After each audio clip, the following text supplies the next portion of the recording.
Dan nantinya secara resmi Wakil Menteri Pertanian bersama dengan Wakil Menteri hadir. Kita ini seremonial supaya anak muda semangat ya. Gitu ya. Kita sama-sama ucap basmalah ya. Bismillahirrahmanirrahim. Iya, baik. Berkenan Bapak untuk dapat menuju ke tempat peresmian dan nantinya kita akan hitung bersama Ari Satria. Yang saya hormati juga Kepala Dinas Pertanian dan Ketahanan Pangan Provinsi Daerah Istimewa. Jadi tentu ini merupakan momen yang sangat istimewa. Atas dasar kerja keras bisa kok itu terjadi. Dan 1,45 miliar US dollars di bulan Januari dan juga Ngapunten punya duit tapi belum tentu bisa beli tabung gas oksigen. Menteri Perdagangan memang di Republik ini katanya tidak tuh yang biasa. Hanya ini penting kenapa kita harus laksanakan atau lakukan seremonial ini supaya ini jadi tonggak, jadi penyemangat yang lain bahwa pertanian itu nggak melulu petani gitu terus murung-murung, nggak ada. Sekarang insya Allah di era Presiden Prabowo sektor pertanian, sektor pangan adalah sektor prioritas, sektor nomor 1 yang menjadi titik berat dari pembangunan bangsa kita. Semua program yang baik untuk rakyat banyak.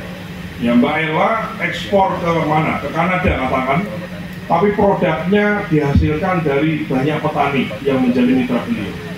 Maka ini menjadi titik berat. Kenapa? Karena sektor pertanian itu adalah sektor yang, ini loh Pak, sektor yang nyambut gawe itu pakai, banyak yang kerja. Namanya padat karya. Semua kesulitan yang ada, alhamdulillahnya kan memang sudah ada yang berhasil ekspor. Ya tentu saja menjadi tanggung jawab pemerintah memudahkan segala hal. Ya, memudahkan sertifikasi itu bukan berarti yang tidak standar dibikin standar, enggak.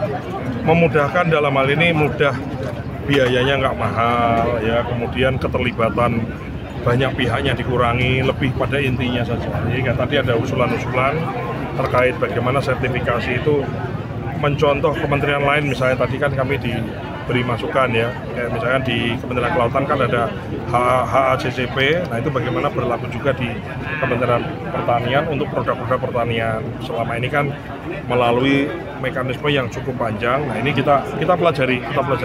Intinya kalau bisa bikin mudah, kenapa kita harus bikin susah gitu ya. Kalau melihat potensi ekspor gula semut di Kulon Progo sendiri, pandangan dari Kementerian Pertanian seperti apa Pak? Kita optimis, nggak hanya di Kulon Progo, banyak tempat ya di Banten, di ujung. Jadi rata-rata daerah-daerah yang kontur tanahnya itu kontur tanah pegunungan dan wilayahnya tinggi, itu bisa dikatakan mungkin hutan begitu. Nah itu di situ potensi gula kelapa, gula arennya itu tinggi.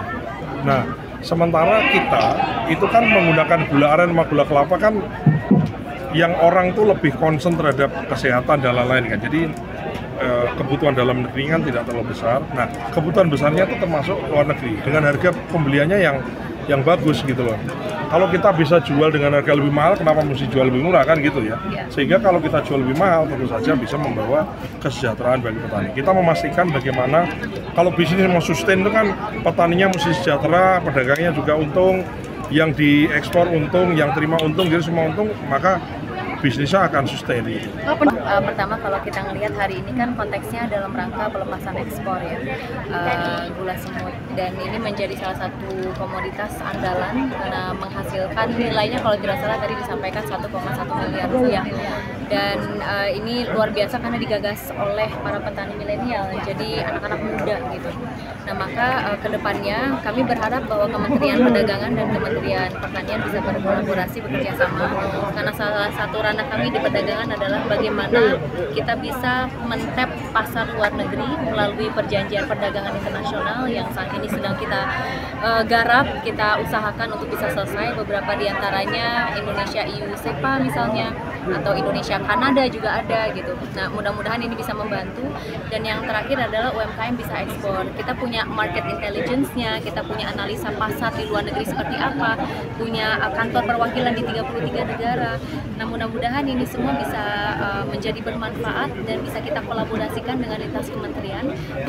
Produk itu semua diekspor atau kita yang untuk ekspor kita masih dua, yang wedang rempah sama yang yang natural. Kita juga pernah ada permintaan, namun kita terkendala di sertifikasi organik. Dan gula semut rasa jahe yang biasa juga ada seperti ini. Ini dari nira kelapa langsung yang dibuat menjadi gula semut. Pas hari ini adalah ekspor gula semut kelapa, ya, belum gula semut kelapa organik karena sertifikatnya kita masih berproses. Makanya ini aja gula semut kelapa 22 ton ke Malaysia dan ke Kanada. Nilainya berapa itu, Mas? Nilainya 1,1 miliar. Ekspor yang berapa ini, Mas? Ini ekspor perdana. Sejauh ini belum pernah ekspor atau gimana? Sejauh ini sudah pernah ekspor, tapi kita melalui pihak ketiga. Jadi kita ini belum secara mandiri melalui ekspor secara mandiri belum. Selain ekspor kali ini udah ada order untuk ekspor selanjutnya, Mas? Sudah ada yang masuk, Kemarin dari Malaysia juga udah ada yang masuk, dari dalam negeri juga udah ada. Mas, kalau informasi terkendala sertifikat ini seperti apa, Mas? Kalau untuk sertifikasi kita memang terkendala di situ karena memang yang pertama adalah sertifikasi itu biayanya itu mahal yang pertama.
Dengarkan berita bersuara. Klik fitur text to speech di inews.id.